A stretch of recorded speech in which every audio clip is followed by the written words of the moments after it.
సమయంలో పత్రిక ఉండాలని ఆనాడు స్వాతంత్ర సమరయోధులు అందరూ కలిసి పండిట్ జవహర్లాల్ నెహ్రూ గారు పేపర్ పెట్టడం జరిగింది. దాని ద్వారా కింది జనానికి తెలవాలి ఏది ఉద్యమం ఏంది, మన హక్కులేంది, బ్రిటిష్ వారు ఎన్ని రోజులు పరిపాలన చేస్తారని ఆలోచన చేస్తున్న సమయంలో ఈ పేపర్ పెట్టడం, అది గ్రామ గ్రామానికి పోవడం, దాంతో మహాత్మా గాంధీ గారు ఏ కార్యక్రమం చేసినా ప్రజలందరూ గ్రామాలలో పట్టణాలలో దానికి సపోర్ట్ చేసేవారు. అలాంటి పేపర్లు పట్టుకొని ఇవాళ అన్ని పేపర్లు బాగా నడుస్తాయని కాదు, పేపర్లకు ఉండే ఇబ్బంది ఉన్నది, వారికి జీతాలు ఇవ్వాలి, అదేవిధంగా కిరాయిలు ఇవ్వాలి, ఇవన్నీ ఉన్న సమయంలో వారికి కొంత ఇబ్బంది కలిగితే దాని మీద మనీ లాండరింగ్ చేసిండ్రని సోనియా గాంధీ మీద రాహుల్ గాంధీ మీద A1 A2గా పెట్టడం, ఇది ఎంతవరకు న్యాయం అనేది నేను అడుగుతున్నా. నరేంద్ర మోడీకి ఏది దొరకలే. గతంలో ఇదే జనతా పార్టీ చేసింది ఒక పని, ఆనాడు ఉన్నటువంటి ఎమర్జెన్సీ కానీ షా కమిషన్లో కానీ ఇందిరాగాంధీని జైల్లో పెట్టాలని పెట్టిండ్రు కూడా. కానీ తర్వాత తీర్పు ఎట్లొచ్చింది, 77 ఓడిపోతే 1980లో మళ్ళా ఇందిరాగాంధీకే పబ్బం కట్టిండ్రా లేదా ప్రజలు? ఆ ఆలోచన ఎందుకు చేస్తుండో నరేంద్ర మోడీ అమిత్ షా నేను చెప్తున్నా. మీరు గిన సోనియా గాంధీని గిన గతంలో జనతా పార్టీ చేసిన తప్పు మీరు చేస్తే మాత్రం యావత్ భారతదేశంలో మళ్ళీ కాంగ్రెస్ సర్కారే వస్తుంది, ఇండియా కూటమే వస్తుంది అనేది నా ఉద్దేశం. ఇప్పటికన్నా ఆలోచన చేయండిరా బాబు. అది ఆ రోజులలో సంజయ్ గాంధీ యూత్ కాంగ్రెస్ ఉంటే ఈ యూత్ కాంగ్రెస్ వల్లనే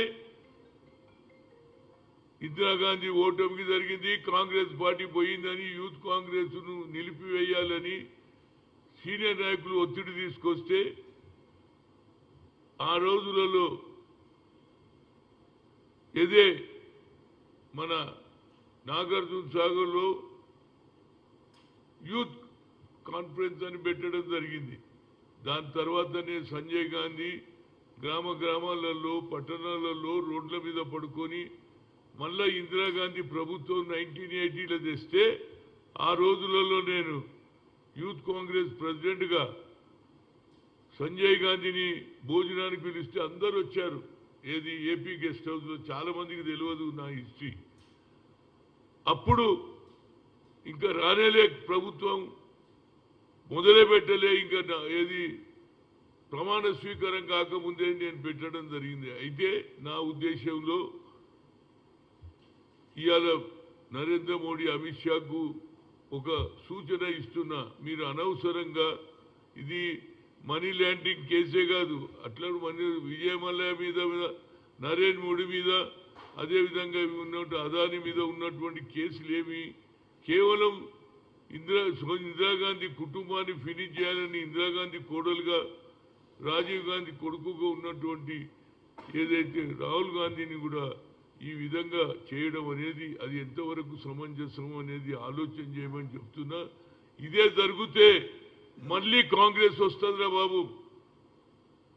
ఎప్పుడు 2029లో ఎప్పుడు ఎన్నికలు జరిగినా ఆ తప్పు మీరు చేస్తే మాత్రం తప్పనిసరిగా ఒక ఆలోచన చేయండిరా బాబు. ఇప్పటికన్నా ఆ కుటుంబానికి దగ్గరికి పోయి జైల్లో పెట్టాలని మీ ప్రయత్నం చేస్తే మాత్రం మళ్ళీ కాంగ్రెస్ రెపరెపలాడి ఈ దేశంలో వస్తుంది. ఎందుకంటే దానికి కారణం కూడా ఉంది. ఈనాడు కూడా ఇందిరాగాంధీ కోడలుగా రాజీవ్ గాంధీ సతీమణిగా ఇతర దేశాల్లో పుట్టిన భారతదేశ సంస్కృతిని తూచా తప్పకుండా నిర్వహిస్తున్నటువంటి సోనియా గాంధీని కానీ రాహుల్ గాంధీని కన్యాకుమారి నుంచి కశ్మీర్ వరకు నడిచిన తర్వాత we come to the power, will conduct caste wise census అన్నాడు. జిత్తినా ఇచ్చేదారు యుక్తి భాగీదారు అన్నాడు. ఆ చర్చ దేశం మొత్తంలో నడుస్తుంది.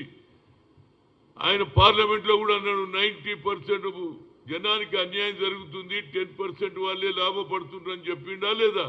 అదే ఆలోచనని ఇవాళ కన్యాకుమారి కశ్మీర్ చేస్తుంటే వీళ్ళకు భయం చుట్టుకుంది. దాన్ని ఇవాళ ఇక్కడ రేవంత్ రెడ్డి కూడా ఇంప్లిమెంట్ చేయడం జరిగింది. 150 కోట్లు పెట్టి కులగన జరగాలని ఇంటింటికి తిరిగి వాళ్ళ వివరాలు తెలుసుకొని 42% ఏది 10 జిల్లాలు తిరిగిన నేను. ఆ తర్వాత కామారెడ్డిలో డిక్లరేషన్ జరిగింది. అందులో సిద్ధరామయ్య గారు వచ్చారు, రేవంత్ రెడ్డి గారు 42 అనౌన్స్ చేశారు. దాని ప్రకారంగా రేపు జరగబోయే లోకల్ బాడీ ఎన్నికలు కానీ సామాజికంగా, ఆర్థికంగా, ఏది విద్యా విధంగా ఉద్యోగాలలో కూడా రిజర్వేషన్ ఇవ్వాలని ఆలోచన చేసింది. దేశంలో ఎక్కడ కాదు, ఇక్కడ జరిగింది. ఇది ఒక దిక్సూచి. దీనికి నేనేమంటున్నా అంటే మన నాయకులు కూడా అన్ని కుల సంఘాలను రిక్వెస్ట్ చేస్తున్నా. రేవంత్ రెడ్డి గారు రేపు వస్తారు, వచ్చిన తర్వాత పెద్ద ఎత్తున మీటింగ్ పెడదాం. బడుగు బలైన వర్గాల గురించి ఇలాంటి సమయం మళ్ళా రాదు. ఎందుకంటే రాహుల్ గాంధీకి అన్ని రాష్ట్రాల్లో ఉండే ఎంపీలు కూడా మద్దతు ఇవ్వాలి. దానికి కారణం ఏంటంటే ఐఐటి, ఐఐఎంలో రిజర్వేషన్ కావాలని మనం కొట్లాడితే ఆ రోజులలో